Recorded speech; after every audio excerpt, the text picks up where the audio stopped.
Hi, welcome to the beginning of week 2. We got our nice snow dump today, and my son here, Thomas, finally got to enjoy some time sledding in the snow. Do you want to say hi? Hi. Thomas is now 7. So when we think about early childhood, we're usually talking to birth to age 8. So he's still in there, although he's getting to be one of the big guys. And I just wanted to give you a little preview as we're moving into week 2. So thank you so much for all your hard work during week 1. You did your discussion, you did your stages of professional development paper, and I wanted to show you around our class for a moment, and Thomas wanted to hang out on video with me. So, so we'll get started. If you look across the left-hand side here, I'm clicking on content again. And then I moved right to getting started. So please use your syllabus as your guide for upcoming assignments. If you ever have questions, and some of you already have done that, feel free to text me anytime. That's the quickest way to get a hold of me. But remember, I will be available and I'll be checking emails at least once a day.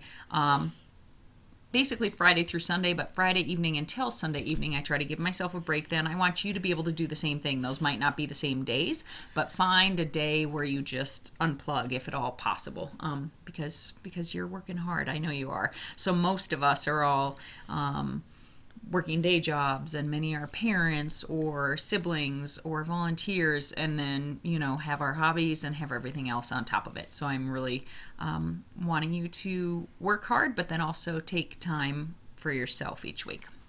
So again, if we go to the getting started portion, a few things, and I tried to give updates because folks were starting to get nervous about due dates. I have some of our two biggest assignments in class. One is the program comparison assignment, and then the other is take a position. And in terms of when you look at the syllabus and you look at all the points available, those are our two biggest assignments. Neither are due for quite a long time, but I wanted to have the additional information on those here. The shorter assignments have a lot less detail. And as long as you do if it says write a 2 to 3 page paper on such and such topic, as long as you do that, you're in good standing. So these assignments that require a lot more time and detail, I wanted you to have now. So one is the program comparison assignment, and you can do one of two things. One is to actually visit 2 different programs. I highly recommend that if at all possible. I know it's tricky, but I have some forms here. This is what the form looks like as well. I'm going to click on it for a moment. And it is a brief form, and it gives a little information, you know, it says to whom it may concern, and basically that we want our students to be able to learn about one of, of different philosophies. The 4 philosophies that you can choose from are Head Start, Waldorf, Reggio Emilia, and Montessori, and you'd need to visit 2 of those 4. You're sitting for an hour during a non-nap, non-rest time, and just documenting and learning what you can about that school and seeing it in action. So these are very different philosophies, very important integral philosophies to early childhood education, and I want you to be able to check that out.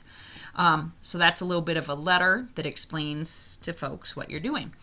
The other option, however, some people might say, you know what, I work full-time and I can't take an afternoon or find a day where I can visit 2 programs. If that is the case, the other option is writing a paper. So if you click on that assignment, it says you have 2 options, right? One is to tour and visit 2 schools from those philosophies, and those are 2 different philosophies. So maybe I visit a Montessori and a Head Start, for instance, and that's just real quick. That can be handwritten notes, but it takes some time because you have to set up and visit those schools. If you are at a school, I want you to visit a different school, even if you're at a Montessori, for instance. So it's about seeing other schools in action and seeing those models. The other option is to do a research paper on that same topic. You're going to format that. It's 5 pages. You're doing some references, and they need to come from a variety of academic sources. That information is all here, so I'm not going to read it all to you now, but I wanted you to see that there are 2 choices for that assignment. I'm going to go back to getting started again. How are you doing? Good. Thomas very much wanted to stay on video, so I'm glad that he's my sidekick. The other assignment that we have, and this is required actually, everyone that's in ECE 101, I believe across the entire state even, does this assignment, and it's take a position. So there's a lot of information on how that goes and why it's important, but you're developing your understanding, you're looking at research areas on a topic, and you're picking a choice of topics. I'm going to see, and then eventually you're going to share it. The rubric is there, but let me give you some examples. So take a position. There's a wide variety of topics you could do, but to give you a few examples, that could be whether or not it's better to stay at home or work, play-based versus academic-based programming, using technology in early childhood, the cost and training for teachers. Think about topics that people find controversial. Medicine for students maybe that are struggling with attention struggles. Any number of things. We'll brainstorm, and as we move further in, I will give you some other topic ideas as well. But again, that's the take a position assignment instructions, and it is in getting started. My biography, which mentions having this guy, is listed there. And then the syllabus. And the syllabus is where I really want you to pay attention. So when you have big assignments coming up. So we're moving into week 2, and I'm clicking on week 2. If you look at what we have here, we've got a video. We've got a few different videos and websites we want you to check out. But we're moving into some great things here. So the big assignment, besides a discussion for this week, is the Colorado Shines Training Certificate. If you click on that, the directions are right here for how to register. This is super important. The state looks at this. This is something you could put on your resume. This is something that you can share as far as additional training and certification that you have. You click here, and you can add all your college courses and your professional development courses there. How to set it up, you can go to this YouTube account, and it's going to give you some more information, and then you're going to upload the certificate that you get. If you are one of a few people that already have certificates there, please look for a new training or certificate that you can do, because this is about further developing your skills and developing your resume as a professional as well. So as soon as you click into that assignment, it is listed there. All right, going back, you can see there are a lot of resources.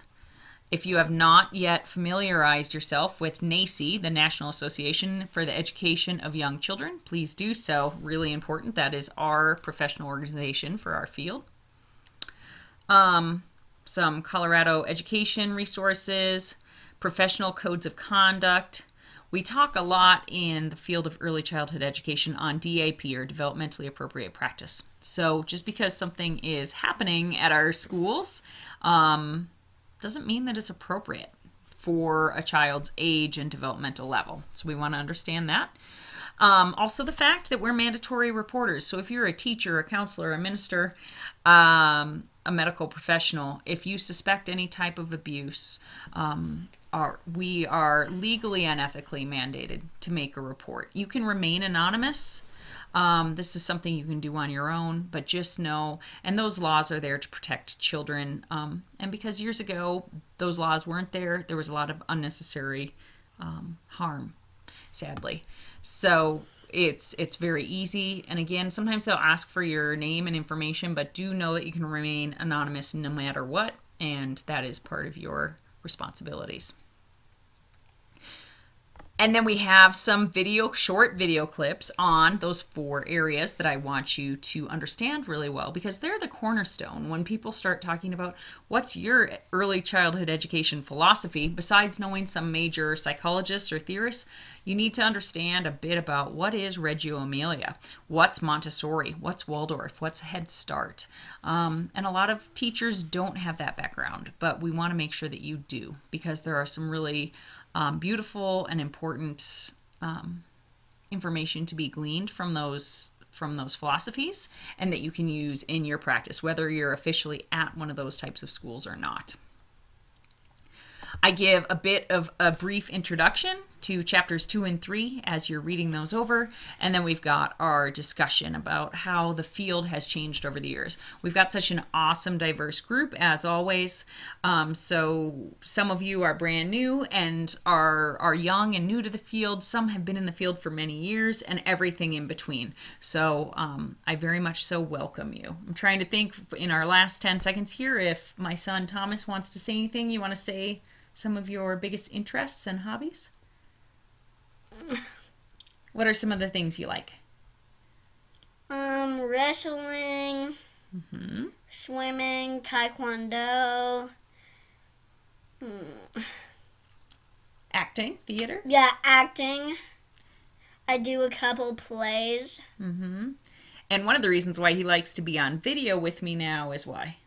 I have my own channel. Yeah, he's into like YouTubing and making videos in general. So I have my own video gaming channel. yes, so we're exploring that together, which has been interesting for me as well as his mom. So anyways, this is my sidekick. Perhaps you'll see him again on some later videos. Super happy to have you here with me and to have class together this semester. Say goodbye. Bye. Goodbye.